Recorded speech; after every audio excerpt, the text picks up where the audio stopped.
নমস্কার বন্ধুরা, আগের পর্বগুলিতে আপনারা হয়তো দেখেছেন আমরা মাতা বৈষ্ণোদেবীর দর্শনের পর জম্মু ঘুরেছিলাম আর আজ এসেছি অমৃতসর। আগের পর্বগুলি না দেখে থাকলে আমাদের চ্যানেলে গিয়ে দেখে আসতে পারেন। আজকের ভিডিওতে আপনারা দেখবেন অমৃতসর ভ্রমণের সম্পূর্ণ তথ্য। তাহলে শুরু করা যাক। আগের দিন রাতে জম্মু থেকে 19226 ভাগত কি কোটি এক্সপ্রেস ধরে রাত 9টায় আমরা ট্রেনে উঠেছিলাম। অমৃতসর আসার সময় ছিল রাত 2টো। বিফোর টাইম 1:45-এ আমরা চলে আসি অমৃতসর জাংশন। আপনারা যদি কলকাতা থেকে অমৃতসর আসতে চান তারা এই ট্রেনগুলিতে আসতে পারেন।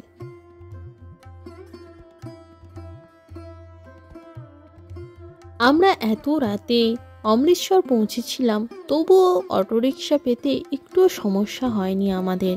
আমরা স্বর্ণ মন্দিরের কাছে হোটেল নেব, তাই রাতে একটি অটো নিয়ে স্বর্ণ মন্দিরের কাছে চলে এসেছিলাম। রাতে অটো এসে আমাদের এই পার্টিশন মিউজিয়ামের কাছে নামিয়েছিল। আমরা স্বর্ণ মন্দিরের কাছাকাছি হোটেল নিতে চেয়েছিলাম, কারণ রাতে স্বর্ণ মন্দির দেখে তারপর আমরা ফিরতি পথ ধরবো। কিন্তু রাতে যেহেতু এই পার্টিশন মিউজিয়ামের কাছেই আমাদের অটো এসে নামিয়ে দেয়, সেই কারণে আমরা এখানেই একটি হোটেল নিয়ে নিই। আপনারা চাইলে স্টেশনের কাছেও হোটেল নিয়ে থাকতে পারেন, তবে একটা কথা বারবারই বলবো, আপনারা এসে দেখে শুনে হোটেল নেবেন, এতে আপনাদের অনলাইনের থেকে বেশি ভালো হবে। তবুও আমি কিছু হোটেলের নাম স্ক্রিনে দিয়ে দিলাম। অমৃতসর স্টেশন থেকে গোল্ডেন টেম্পলের দূরত্ব হলো 2.9 কিলোমিটার আর এই পার্টিশন মিউজিয়ামের দূরত্ব হলো 2 কিলোমিটার। সকালবেলা আমরা প্রথমেই এই পার্টিশন মিউজিয়ামটা দেখে নিয়েছিলাম।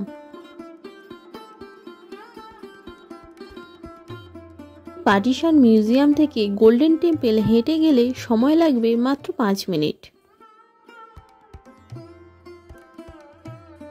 অবশেষে আমরা এসে পৌঁছেছি গোল্ডেন টেম্পল। এই গোল্ডেন টেম্পলকে কেউ কেউ হরমন্দির সাহেব নামেও চেনে। এই গোল্ডেন টেম্পল শিখ ধর্মের মানুষদের কাছে অত্যন্ত পবিত্র একটি স্থান। শুধু শিখ ধর্মের মানুষই নয়, বিভিন্ন ধর্মের মানুষ বিভিন্ন রাজ্য থেকে ছুটে আসে এই গোল্ডেন টেম্পল দর্শন করতে। সেই রকমই আমরাও চলে এসেছি এই গোল্ডেন টেম্পল দর্শন করতে। গোল্ডেন টেম্পল ঢোকার আগে কিছু তথ্য আপনাদের দিয়ে দিই। আপনারা ঢোকেই বাঁদিকে এই কাউন্টারগুলো দেখতে পাবেন। এখানে আপনারা ফ্রিতে জুতো রাখতে পারবেন। জুতো রেখেই কিন্তু গোল্ডেন টেম্পলের মধ্যে আপনারা ঢুকতে পারবেন। আর তারপর এই বাঁদিক দিয়ে একটি রাস্তা রয়েছে, এখানে দেখতে পাবেন ফ্রি ব্যাগেজ রুম রয়েছে। এখানে আপনারা চাইলে ব্যাগও রেখে দিতে পারেন, এটি একদম বিনামূল্যে। ব্যাগ রাখার পর এইরকম করে একটি টোকেন আপনাদের দিয়ে দেবে। জুতো ব্যাগ রেখে এখন গোল্ডেন টেম্পলের দিকে এগিয়ে চলেছি। ভিতরে ঢোকার সময় নিচে এইরকম জল আছে, এই জলটায় পা ধুয়ে আপনাদের মন্দিরে ঢুকতে হবে। এই যে আমরা এখন ঢুকছি গোল্ডেন টেম্পলের মধ্যে। এই গোল্ডেন টেম্পল প্রতিষ্ঠা করেছিলেন পঞ্চম শিখ গুরু আরজান দেব। 1577 সালে চতুর্থ শিখ গুরু গুরু রামদাস মন্দিরের মধ্যে এই যে পুকুরটির সামনে দেখতে পাচ্ছেন, এটি সম্পূর্ণ করেছিলেন। মুঘল ও আফগান সেনাদের দ্বারা আক্রমণে বহুবার ধ্বংস হয়েছিল এই স্বর্ণ মন্দির। মহারাজা রঞ্জিত সিং শিখ সাম্রাজ্য প্রতিষ্ঠার পর 1809 সালে মার্বেল ও তামা দিয়ে এটিকে পুনর্নির্মাণ করেন এবং 1830 সালে গর্ভগৃহটিকে 750 কেজি সোনার পাত দিয়ে মুড়ে দেন। তারপর থেকেই নাম হয় স্বর্ণ মন্দির। এই স্বর্ণ মন্দির আধ্যাত্মিকভাবে শিখ ধর্মের সবচেয়ে উল্লেখযোগ্য মন্দির। এটি 1883 এবং 1920-র মধ্যে সিং সভা আন্দোলনের একটি কেন্দ্রে পরিণত হয়েছিল এবং 1947 থেকে 1966 সালের মধ্যে পাঞ্জাবি সুবা আন্দোলনের একটি কেন্দ্রে পরিণত হয়েছিল। বহুবার বিভিন্ন সংঘর্ষের কারণে এই গুরুদ্বারের উল্লেখযোগ্য ক্ষতি হয়েছিল এবং পুনর্নির্মাণ হয়েছে। এখানে প্রতিদিন 1.5 লক্ষেরও বেশি লোক মন্দির দর্শন করেন এবং এই মন্দির চত্বরেই রয়েছে পৃথিবীর সবথেকে বড় রান্নাঘর। মানে খাওয়া বা রান্নাঘরটি দেখারও ভাগ্যে আমাদের মেলেনি। সেই ঘটনা আপনাদের ভিডিও শেষে বলবো। এই যে সোজা রাস্তাটা দেখছেন, এটি হলো গোল্ডেন টেম্পল যাওয়ার রাস্তা। আর এই রাস্তাতেই বাঁদিকে রয়েছে জালিয়ানওয়ালাবাগ। এইটাই হচ্ছে জালিয়ানওয়ালাবাগের এন্ট্রি গেট।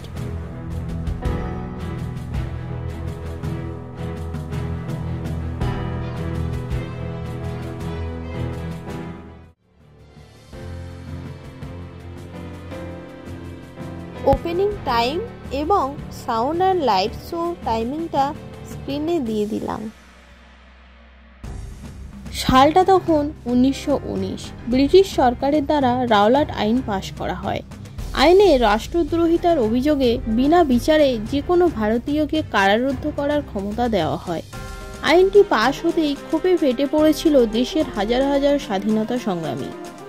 আইনের প্রতিবাদে 1919 সালের 13ই এপ্রিল জড়ো হয়েছিল সাধারণ মানুষ। বিক্ষোভ সমাবেশ চলাকালীন জেনারেল ডায়ারের নেতৃত্বে ব্রিটিশ পুলিশ বাহিনী সমাবেশস্থলের চারিদিক ঘিরে ফেলে। কোনো বিক্ষোভকারী যাতে পালাতে না পারে তার জন্য প্রস্থানের পথও বন্ধ করে দেওয়া হয়। চলে নির্বিচারে গুলি। সভাস্থলের মধ্যে একটি কুয়ো ছিল। যখন চারিদিক ঘিরে ফেলে ব্রিটিশ বাহিনী তাণ্ডব চালাচ্ছে, তখন অনেক বিক্ষোভকারী প্রাণ বাঁচাতে কুয়োতে পড়ে যায়। আবার কেউ আত্মহনের পথও বেছে নেয়। কুয়ো থেকে পরে 200-র বেশি লাশ উদ্ধার করা হয়েছিল। জানা যায় রাওলাট আইন প্রবর্তনের পরেই সভা সমাবেশ নিষেধাজ্ঞা জারি করেছিল ব্রিটিশ সরকার। নিষেধাজ্ঞা নিয়ে বিক্ষোভকারীদের কোনো সচেতন ছিল না। ভারতীয় উপমহাদেশের ইতিহাসে অন্যতম কুখ্যাত গণহত্যা হলো এই জালিয়ানওয়ালা হত্যাকাণ্ড। 1919 সালে 13ই এপ্রিল ইংরেজ সেনানায়ক ব্রিগেডিয়ার রেজিনাল্ড ডায়ারের নির্দেশে এই হত্যাকাণ্ড সংঘটিত হয়েছিল। নিহত হয়েছিলেন প্রায় 1000-এরও বেশি মানুষ এবং আহত হয়েছিলেন 1500-এরও বেশি মানুষ। ঘটনার পরেই উত্তাল হয়েছিল সারা দেশ। এরপরেই পরিস্থিতি সামাল দিতে তদন্তের জন্য হান্টার কমিশন গঠন করে ব্রিটিশ সরকার। সরিয়ে দেওয়া হয় জেনারেল ডায়ারকে। 1927 সালে 23শে জুলাই মাথায় রক্তক্ষরণে মৃত্যু হয় তার। এই হত্যাকাণ্ড থেকে সেদিন ভাগ্যজোরে বেঁচে গিয়েছিলেন বিপ্লবী উধম সিং। এই ঘটনার প্রতিশোধ নিতে 1940 সালে 13ই মার্চ লন্ডনের ক্যাক্সটন হলে বিপ্লবী উধম সিংয়ের গুলিতে প্রাণ হারান পাঞ্জাবের প্রাক্তন লেফটেন্যান্ট গভর্নর মাইকেল ডায়ার।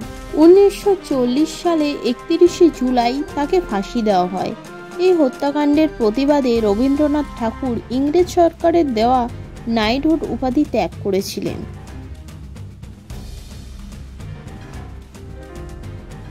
ইংরেজরা আমাদের ভারতবর্ষ ছেড়ে চলে গেলেও ইংরেজ সেনাদের ছোড়া গুলির দাগ এখনও আমাদের ভারতবর্ষের দেয়ালে চিহ্নিত করা রয়েছে। আপনারা যদি এখানে আসেন তাহলে দেখতে পাবেন জেনারেল ডায়ারের নির্দেশে যে গুলি ছোড়া হয়েছিল তার মধ্যে 36টি গুলির দাগ এখনও এই দেয়ালে চিহ্নিত করা রয়েছে।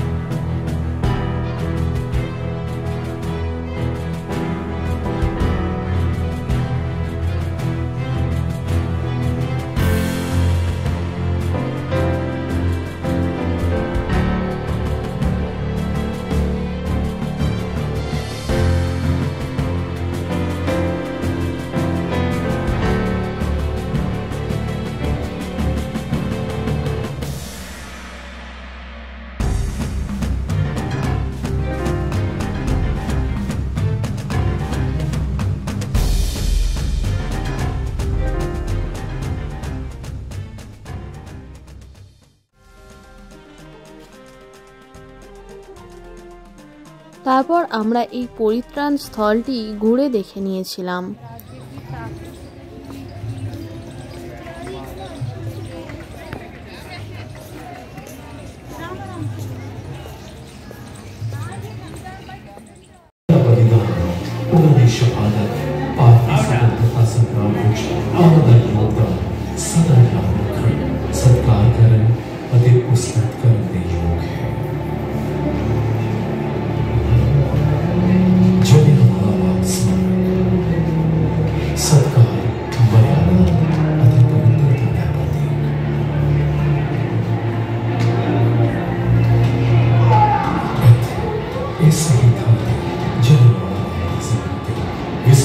साल दिन ऐसा जोर होया कि इत्थे दी मिट्टी उन्हें मासूम निर्दोष लोगों के खून नाल लाल हो गई।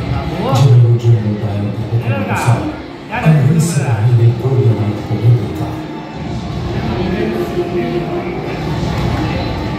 आज भी मैं हजारों लोगों की याद करके रोड कम पहुंचती है जिन्होंने उस दिन भारतीय स्वतंत्रता आंदोलन के सब तो काले दिन इत्थे अपनी जान कुर्बान कर दी थी।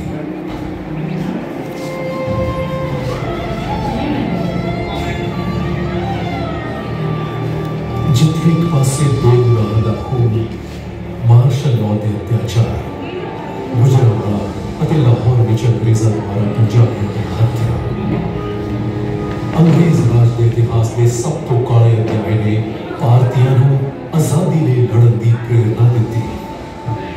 ਇਹਨਾਂ ਬੇਰਹਿਮੀਆਂ ਦੇ ਚੱਲਦੇ ਰਾਸ਼ਟਰਵਾਦ ਦੀ ਭਾਵਨਾ ਖਤਮ ਹੋਣ ਦੀ ਬਜਾਏ ਹੋਰ ਜ਼ਿਆਦਾ ਮਜ਼ਬੂਤ ਹੋਈ ਅਤੇ ਪੰਜਾਬ ਹੋਰ ਵੀ ਤਾਕਤ ਨਾਲ ਅੰਦੋਲਨ ਤੇ ਉਤਰ ਆਇਆ। क्रांतिकारी नौजवान भारत सभा ਅਤੇ ਹੋਰ ਰਾਸ਼ਟਰਵਾਦੀ ਬੜੀ ਬਹਾਦਰੀ ਨਾਲ ਲੜੇ। ਭਾਰਤੀ ਤਿਰੰਗਾ 15 ਅਗਸਤ 1947 ਨੂੰ ਦਿੱਲੀ 'ਚ ਲਹਿਰਾਇਆ। ਇਹ ਸਭ ਇਹਨਾਂ ਬਲੀਦਾਨਾਂ ਦੇ ਕਾਰਨ ਹੀ ਹੈ ਕਿ ਅੱਜ ਅਸੀਂ ਆਜ਼ਾਦ ਹਾਂ ਅਤੇ ਬਿਨਾਂ ਕਿਸੇ ਡਰ ਦੇ ਆਪਣਾ ਸਿਰ ਉੱਚਾ ਕਰਕੇ ਤੁਰ ਸਕਦੇ ਹਾਂ। ਅਸੀਂ ਜਲਿਆਂਵਾਲਾ ਬਾਗ ਦੀ ਇਸ ਮਿੱਟੀ ਤੇ ਖੜੇ ਹੋ ਕੇ ਬੜੇ ਸਤਿਕਾਰ, ਮਰਿਆਦਾ ਅਤੇ ਪਵਿੱਤਰਤਾ ਨਾਲ ਆਪਣੀ ਸ਼ਰਧਾਂਜਲੀ ਅਰਪਣ ਕਰੀਏ। ਇਹ ਬਾਗ ਆਉਣ ਵਾਲੀਆਂ ਪੀੜ੍ਹੀਆਂ ਵਿੱਚ ਵੀ ਰਾਸ਼ਟਰਵਾਦ ਦੀ ਭਾਵਨਾ ਉਤਸ਼ਾਹਿਤ ਕਰਦਾ ਰਹੇਗਾ।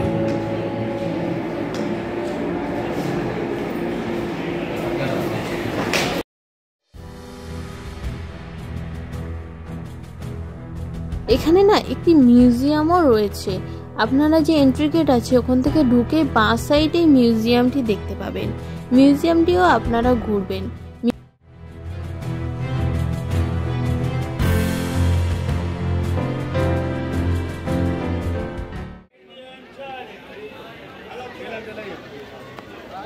জালিয়ানওয়ালাবাগ থেকে বেরিয়েই আমরা একটু মার্কেটটা ঘুরছিলাম। তারপর আমরা এখন এখান থেকে দুর্গিয়ানা মন্দির যাব। তো এখান থেকে দুর্গিয়ানা মন্দিরের দূরত্ব হলো 1.5 কিলোমিটার। তো আমরা ভাবছি এখান থেকে একটা রিক্সা নিয়ে নেব, রিক্সায় করে চলে যাব, ফেরার সময় না হয় হেঁটে চলে আসব। আর না হলে ওখান থেকে তো একটা অটো নিয়েও আমরা ওয়াঘা বর্ডার চলে যাওয়া যায়, কিন্তু আমাদের যেহেতু আগে থেকে একটি অটো বুক করে রেখেছিলাম মন্দিরে আসার আগে, তো সেইটাতেই আমরা যাব। সেই কারণে ওখান থেকে আর যাব না, আমরা আবার পার্টিশন মিউজিয়ামের কাছে আসব, এসে ওখান থেকে ওয়াঘা বর্ডার যাব। এই জালিয়ানওয়ালাবাগের পাশেই যে মার্কেটটি রয়েছে, মার্কেটটি না খুব সুন্দর, অনেক জিনিস রয়েছে দেখছিলাম, সুন্দর সুন্দর জুতো, সুন্দর সুন্দর ড্রেস, আপনারা চাইলে কিছু কিনতে পারেন।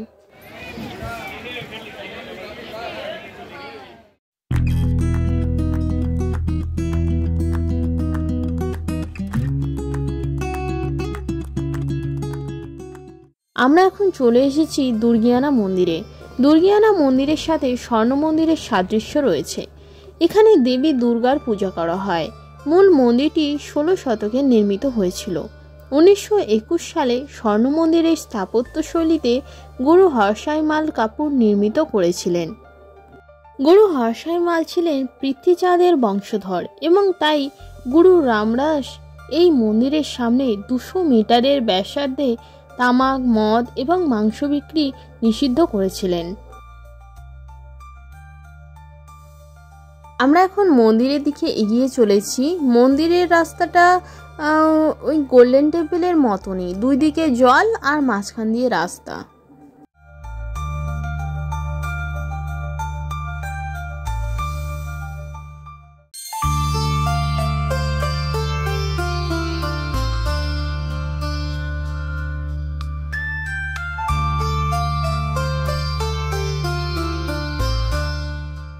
এই অক্টোবর মাসে পুজোর ছুটিতে অমৃতসর এসেছি। এখন কিন্তু এখানে প্রচণ্ড রোদ, মানে আপনারা যদি এরকম সময় কখনো আসেন তাহলে ছাতা, জলের বোতল কিন্তু অবশ্যই সাথে রাখবেন।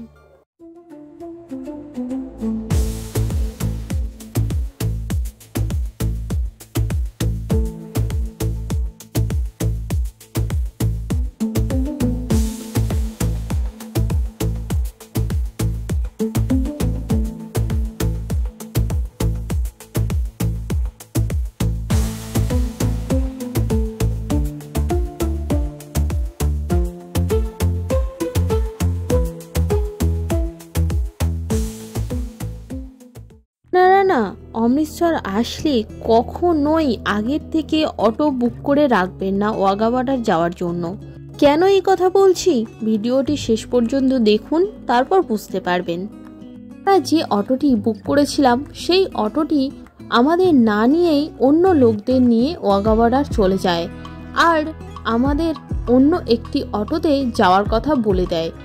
আমরা দুর্গিয়ানা মন্দির দেখে পার্টিশন মিউজিয়ামের কাছে এসে প্রায় 1 থেকে 1.5 ঘন্টা অপেক্ষা করি। তারপর অন্য একটি অটো এসে আবার অন্য আরেকটি অটোতে আমাদের যাওয়ার কথা বলে। সেখানেও কিছুক্ষণ অপেক্ষা করার পর তারপর আমাদের নিয়ে এখনই ওয়াঘা বর্ডার যাচ্ছে। শুধু এই নয়, হয়তো আমাদের ট্রেনটাও মিস হয়ে যেত। ভিডিওটি দেখতে থাকুন, সে ঘটনাও আপনাদের সাথে শেয়ার করব। ভারতে ব্রিটিশ রাজের সময় যখন শিখ পণ্ডিতরা পাঞ্জাবের মধ্যে শিখ ও পাঞ্জাবিদের উচ্চশিক্ষা প্রদানের কথা চিন্তা করছিলেন, তখন খালসা কলেজ একটি শিক্ষা প্রতিষ্ঠান হিসেবে নির্মিত হয়েছিল। খালসা কলেজটি প্রতিষ্ঠিত হয়েছিল 1892 সালে। খালসা কলেজটি আপনারা ওয়াঘা বর্ডার যাওয়ার পথে রাস্তায় দেখতে পাবেন। 1999 সালের আগে পর্যন্ত এই রাস্তাটি একমাত্র ছিল পাকিস্তান যাওয়ার সড়ক পথ।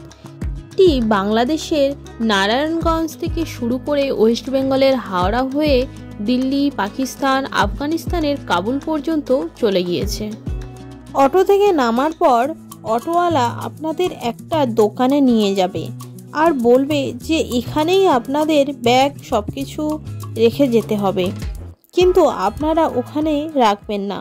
আপনারা কিছুটা এগিয়ে আসার পরে দেখতে পাবেন ডান দিকে বা আশেপাশে আরও অনেক জায়গা রয়েছে যেখানে আপনারা ব্যাগ সবকিছু জিনিসপত্র রেখে ভিতরে যেতে পারবেন। অটোওয়ালা আপনাদের যেখানে ব্যাগ রাখতে বলবে ওখান থেকে কিন্তু আপনাদের বেশি টাকা নিয়ে নেবে না হলে। ভিতরে শুধুমাত্র ছাতা, জলের বোতল, পার্স আর মোবাইল নিয়ে আপনারা ঢুকতে পারবেন। ট্রেনটি শুরু হওয়ার সময় হলো 5টা আর শেষ হবে 6টায়। শীতকাল এবং গ্রীষ্মকালে সময়ের একটু হেরফের হয়, এটা আপনারা যাওয়ার আগে দেখে নেবেন। ভিডিওতে পুরো অনুষ্ঠানটি আমি দিচ্ছি না, পুরো অনুষ্ঠানের ভিডিওটি পরবর্তী একটি এপিসোডে আসবে, আপনারা ভিডিওটি কিন্তু অবশ্যই দেখবেন। 1959 সালে এই অনুষ্ঠানটি শুরু হয়, তারপর থেকে প্রতিদিনই এই অনুষ্ঠান হয়।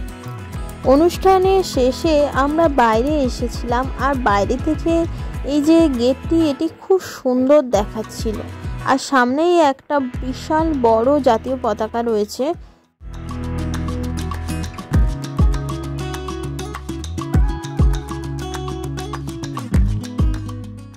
এই আপনাদের বলেছিলাম যে আমরা রাতের গোল্ডেন টেম্পল দেখে তারপর ফিরবো, সেই মতোই আমরা গোল্ডেন টেম্পলে আমাদের ব্যাগ রেখে দিয়েছিলাম, কিন্তু আমাদের অটোটা এতটাই লেট করে দিয়েছিল যে আমরা গোল্ডেন টেম্পলের সামনে দিয়ে চলে আসতে হয়েছিল। গোল্ডেন টেম্পলের মধ্যে ঢোকার আর সময়ও আমাদের হয়নি। আমরা একটা টোটো নিয়ে স্টেশনে চলে আসি, কারণ আমাদের রাতের ট্রেন ছিল। যে কোথায় যাচ্ছি সেটা পরবর্তী ভিডিওতে আপনারা দেখতে পাবেন। ভিডিওটি এই পর্যন্তই, দেখা হচ্ছে পরবর্তী ভিডিওতে। ততক্ষণ আপনারা সুস্থ থাকবেন, ভালো থাকবেন।